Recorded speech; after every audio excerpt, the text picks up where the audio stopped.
itu adalah pemikir. Menteri itu bukan pegawai presiden. Menteri itu punya ide. Karena itu menteri harus di bail out dengan semua ide itu. Jadi sebetulnya dari awal menteri itu otonom untuk menghasilkan pikiran.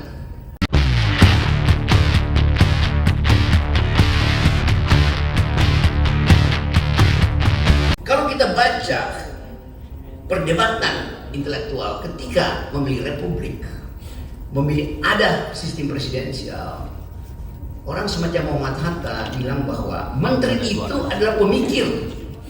Menteri itu bukan pegawai presiden. Menteri itu punya ide.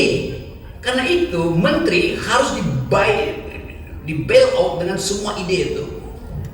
Jadi sebetulnya dari awal menteri itu otonom untuk menghasilkan pikiran. Tetapi dalam perjalanan menteri itu akhirnya hanya jadi petugas presiden. Kalau kita balik lagi pada ide itu, menteri itu kita tagih pikiran dia di bidang yang dimintakan oleh konstitusi untuk dia pelajari.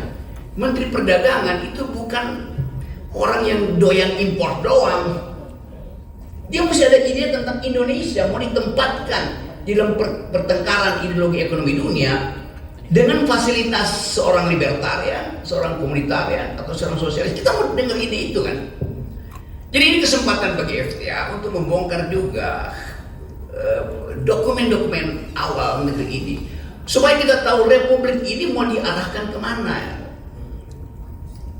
Kalau saya datang ke Papua, satu waktu saya kasih kuliah di Papua, ada satu orang tanya, Pak Rocky, menurut Pak Rocky, kami menerima Pancasila, kata orang Papua. Tapi menurut Pak Rocky lebih penting mana, sila kedua atau sila ketiga? Bayangkan coba. Dia bisa pikirkan itu tuh. Dengan cepat saya bilang, pasti kalian ingin sila kedua tuh. Kemanusiaan yang adil dan beradab harus mendahului persatuan Indonesia. Tepuk tangan semua tuh. Kalau udah intelligent, saya pasti ditangkap. Karena dianggap mempromosikan kemerdekaan Papua tuh. Karena mestinya persatuan lebih dahulu. Tetapi secara ideologis, Bung Hatta juga akan setuju. Oh, tidak mungkin ada persatuan kalau ada disparitas ekonomi. Ada rasa tidak damai pada publik tuh. Jadi kita mau bongkar itu. Jadi saya ingin supaya Forum Tanah Air jadi tempat untuk membicarakan ulang the idea of republic di dalam sejarah perjuangan kita. Itu yang hilang. Itu yang menyebabkan anak-anak sekarang itu, anak-anak muda itu menganggap ya republik iya. Ada seorang pelajar di Turki, satu waktu saya kasih kuliah di Turki. Dia angkat tangan, dia tanya, kita republik benar, respublika ada, tapi yang diurus adalah kepentingan privat. Jadi bayangkan anak muda ini mulai memikirkan, loh katanya republik. Terus dia bilang, saya nggak mau pulang selama republik itu tidak mengurus respublika. Kenapa kamu nggak mau pulang? Dia bilang, saya baru lulus PhD, dapat beasiswa dari negara, saya malu kalau saya nggak pulang. Artinya saya nyolong. Tapi saya tanya, kenapa kamu mau pulang? Kalau saya pulang Pak, dengan pangkat sekarang doktor, saya akan kembali pada bos saya yang setiap hari suruh saya markup anggaran. Is it the kind of republics? Jadi anak-anak muda ini juga mulai cemas melihat bahwa mereka tahu, akhirnya mereka mulai membaca sejarah pembentukan republik. Jadi Forum Tanah Air di dalam keadaan diasporik akan mengupayakan ada jaringan diaspora yang hendak mengembalikan pikiran di dalam pertengkaran politik. Pikiran di dalam pertengkaran politik. Sama seperti ketika negara ini dibangun, ada pertengkaran politik di konstituan 3 bulan terus berpikir tentang ini. Sekarang ada kesempatan buat dunia diancam oleh perang dunia ketiga. Ekonomi mulai mengalami ketidakmampuan untuk mengambil sikap, misalnya bahwa kita mau pro growth di dunia itu atau pro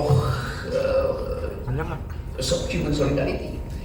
Kita tahu bahwa dunia ini sekarang isunya kan biasalah, isu cuma global security adalah isu bersama kita. Environmental ethics adalah isu bersama kita, karena kita nggak bicara lagi NKRI harga mati. Ini planet harga mati itu yang jadi isu dunia. Yang ketiga human solidarity. Jadi kalau FTA mulai untuk menuntun negeri ini dengan 3 isu itu, global security, banyak pakar di sini, environmental ethics, berlimpah pikiran tentang krisis lingkungan, dan human solidarity. Tiga ide ini akan comply dengan ide-ide dunia. Jadi seterusnya nanti mewakili FTA, saya ingin teman-teman bantu kita untuk secara intensif membicarakan tiga isu ini. Satu, global security, karena kita akan terlibat mau tidak mau di dalam pertandingan global. Environmental ethics, karena tutupan hijau kita itu berkurang. Walaupun gengnya Jokowi bantah tuh, Rocky Gerung itu bohong tuh. Tutupan hijau kita justru bertambah kok, nggak ada deforestasi. Lihat aja dari drone, hijaunya tambah. Saya bilang iya. You zoom in di situ, you tahu itu hijau lapangan golf, hijau sawah yang akan dicetak di Papua, hijau sawit yang semuanya monokultur.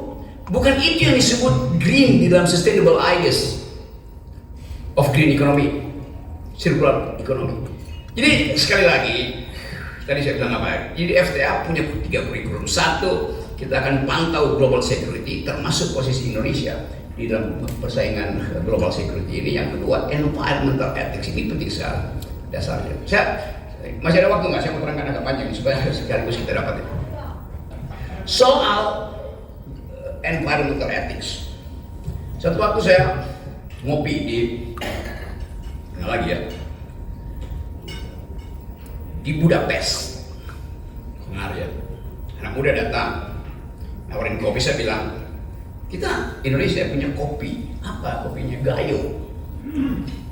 Dia bertanya, anak muda ini, Gayo ada di Aceh. Dia Google, lalu dia tanya, kopi yang Anda unggulkan itu ditanam di bukit nomor berapa? Panik saya. Dia tahu bukit-bukit itu karena udah dipetakan bukit 1, 2, 3, 4. Dia bisa tunjukkan, iya ini kopi yang enak, tetapi kira-kira 6 bulan lalu bukit itu masih hutan. Kenapa sekarang jadi kebun kopi? Jadi itu yang mau saya terangkan, bahwa tidak mungkin kita lolos dari mungkin mata dari Elon Musk yang pasang Starlink di atas kita. Itu yang saya ingin supaya kita mengerti bahwa semua hal yang kita bicarakan juga connected dengan ide-ide dunia. Saya ngomong tentang hilirisasi. Anak muda Eropa angkat tangan. Memang ada hilirisasi, energi di hilir itu bagus. Tapi problemnya bukan apa yang ada di hilir, tapi yang ada di hulu. Apa yang ada di hulu? Kotor secara politik, bersih secara hilir, kotor secara politik. Dan itu juga yang diiakan oleh Hasyim Johari Kusumo kemarin, bahwa 10 orang Indonesia itu menguasai industri hulu itu tanpa ada persaingan di dalam lelang yang masuk akal. Jadi ada monopoli di hulu itu bagi orang Eropa, itu anak-anak muda Eropa terutama, itu aja kotor secara politik karena cuma ada 4-5 pemain nikel. Jadi kita mesti lihat cara berpikir baru itu, bahwa orang nggak persoalkan energinya bersih, tetapi diperoleh dengan cara bersih apa tidak. Jadi FTA, karena ini adalah diaspora, ada di mana-mana di 5 benua, juga kita akan kumpulkan narasi-narasi kecil supaya kita mengerti bahwa suatu waktu anak muda Eropa ini dia akan ban kita karena menganggap kalian do not speak environmental ethics. Produk-produk kita akan di ban di sana. Tentu mereka pasti akan minta partai buruh atau partai hijau di situ untuk jangan bantu Indonesia tuh. Kampanye anak-anak muda ini melampaui kemampuan partai politik seluruh dunia. Di kita juga mulai begitu. Kampanye sosial media anak-anak ini itu yang mesti kita perhatikan, mampu untuk merubah konstelasi politik itu. Viral semua. Jadi suara anak muda ini juga akan jadi perhatian FTA, bahwa mereka lah yang memang berhak untuk menghasilkan masa depan. Dan bagi kita yang ada di sini sekarang, kita ingin diingatkan bahwa yang kita sebut sebagai kabinet hari ini sebetulnya itu hanya semacam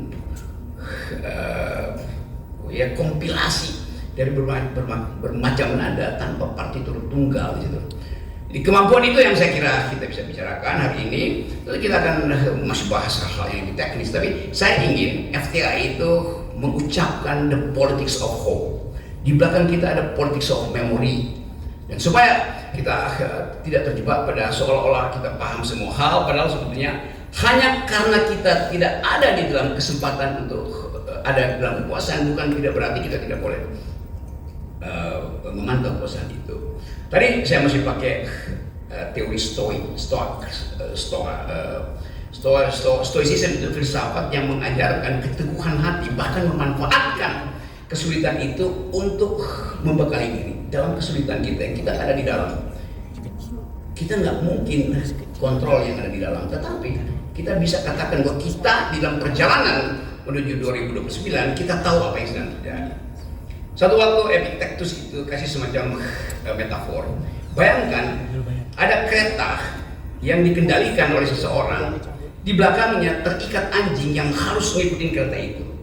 Tapi karena tali anjing itu panjang, si anjing itu kadang-kadang bisa melirik ke kiri, bisa melirik ke kanan. Sementara si kusir kereta itu dia cuma lurus pandang ke depan. Anjing ini punya kemampuan untuk menangkap energi kiri kanan, punya kesempatan untuk menyaksikan panorama yang lebih indah daripada si kusir. Tentu kita bukan anjing, tetapi kita ingin manfaatkan perumpamaan itu bahwa di dalam keadaan di mana kabinet dikontrol oleh seorang sang kusir atau sang kasir di baliknya, kita manfaatkan kelegaan kita untuk membaca keadaan. Jadi ada yang formal, tetapi ada yang informal. Dulu waktu Václav Havel memulai revolusi di Czechoslovakia, dia bikin istilah yang bagus, yaitu paralel polis. Artinya ada politik yang formal, tapi ada politik yang membayang-bayangi politik formal ini. Paralel polis itu kita masyarakat sipil, FTA, jurnalis, Multatuli Project, Bocor Halus Project, Refli Harun talk setiap hari. Itu yang kita sebut dengan paralel polis itu. Kalau FNN sudah dengan sendirinya lakukan paralel polis setiap hari. Jadi saya ingin FTA ini jadi paralel polis, sesuatu yang membayang-bayangi potensi frustrasi dari sistem yang formal tadi. Saya tetap menduga bahwa akan ada keretakan di dalam kabinet. Saya tetap menduga bahwa dengan cara apapun, ide untuk menghasilkan gambaran besar yang dibayangkan oleh Pak Prabowo tidak bisa diserap oleh otak-otak kecil yang ada di dalam kabinet. Itu intinya. Dan desain awal ini mulai menunjukkan bahwa mulai ada keretakan. Jadi sebelum kita masuk pada halusinasi kabinet, kita pastikan bahwa kita ingin menghasilkan kembali Indonesia yang berpikir. Assalamualaikum warahmatullahi wabarakatuh.